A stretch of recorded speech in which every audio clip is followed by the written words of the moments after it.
It's funny how success works.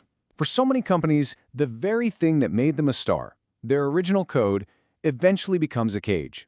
So how do you get out of that cage without completely destroying everything you've built? Well, today we're going to look at how the payments giant Stripe did just that. They systematically took apart their foundation, piece by piece, and never missed a single beat. It's a fascinating story. Right?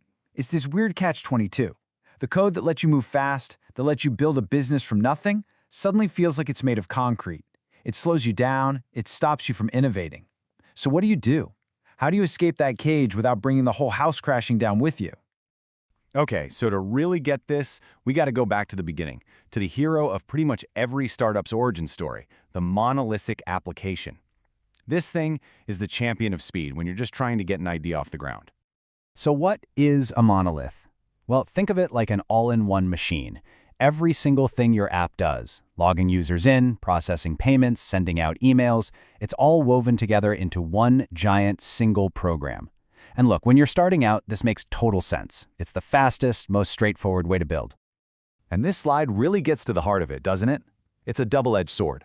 In the early days, that monolith is your absolute best friend. You can add features like crazy, test it easily, and get it out the door. But as you get bigger, that all-in-one design starts to work against you. A tiny change over here can unexpectedly break something way over there, and trying to handle a huge surge in traffic, it can become an absolute nightmare. And this is where things get really interesting. This is the breaking point. It's the moment when all those little shortcuts you took to grow fast, what engineers call technical debt, suddenly come calling. Your own success becomes so massive that it literally starts to shatter the system that made it possible. And I mean, there is no better poster child for this than Twitter. If you were on the internet back in the day, you remember this one, the infamous fail whale, that cartoon whale that meant the whole site had just crashed.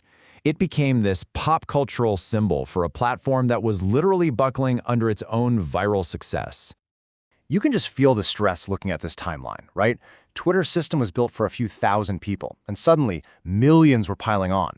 Every big event, an election, a celebrity tweet, you name it, brought the fail whale out to play. And fixing it wasn't some quick patch, no way. This was a multi-year, incredibly high-stakes mission to rebuild the entire airplane while it was still flying.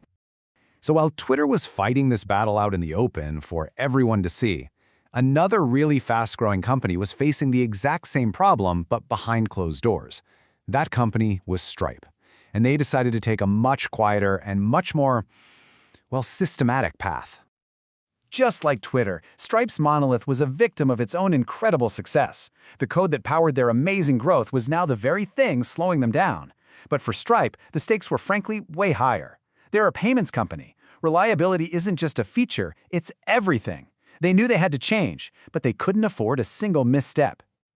And this right here is where their approach was just so smart. Instead of a huge, risky rewrite, they focused on one brilliant core idea. Keep the interfaces compatible. Okay, so think of it like this. You're renovating your house one room at a time. But as you put in new wiring and plumbing in the kitchen, you make absolutely sure it still connects perfectly to the old stuff in the rest of the house. That's what Stripe did. They'd carefully pull out one little piece of the monolith and make sure the old and new parts could still talk to each other perfectly. No big bang, no drama, just a slow, steady, and most importantly, safe transition. This entire strategy, this multi-year effort was all built on one single, non-negotiable principle. It was the North Star that guided every single decision they made. And that quote, it just says everything, doesn't it? For a company that handles billions and billions of dollars, failure just isn't an option. A single bad outage could wipe out years of trust they'd built with their customers.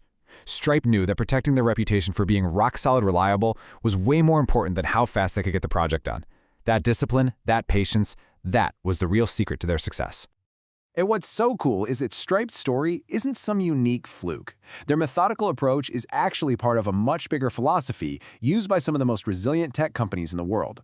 A philosophy about building systems that are truly designed to last. You look at other giants like GitHub and Shopify. Guess what? They ran into their own monolith monsters too.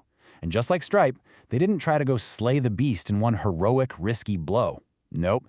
They chose these very deliberate, non-disruptive strategies to evolve their systems from the inside out. So you can see there are a few different flavors of the same core idea here. Stripe, as we saw, decomposed their system while keeping all the communication lines open. GitHub used something called the Strangler Fig pattern, which is an amazing name, by the way. They literally grew a new system around the old one, like a vine, until the old system was just completely covered and they could switch it off. And Shopify, they ran 2 tracks at once, building all the new cool features on the new tech while slowly moving the old stuff over. The common thread here is crystal clear. Evolve carefully, make stability your top priority, and for goodness sakes, avoid the big risky rewrite. All right, so let's boil this all down. What are the big lessons here? First, the tech that gets you from 0 to 1 isn't the tech that will get you from 1 to 100. You have to evolve. Second, that technical debt stuff isn't just some abstract problem for engineers. As the fail whale proved to the whole world, it has real, painful consequences for the business. Third, when the chips are down, reliability has to beat speed every single time. And finally, the slow and steady path to transformation almost always wins the race against the fast and risky one. And that really leaves us with one last powerful question to chew on. And this doesn't just apply to companies, it applies to all of us. The tools, the strategies, the habits that got you to where you are today, they've obviously worked. But are they the right ones to get you where you want to go next? This is definitely something to think about. Thanks for tuning in.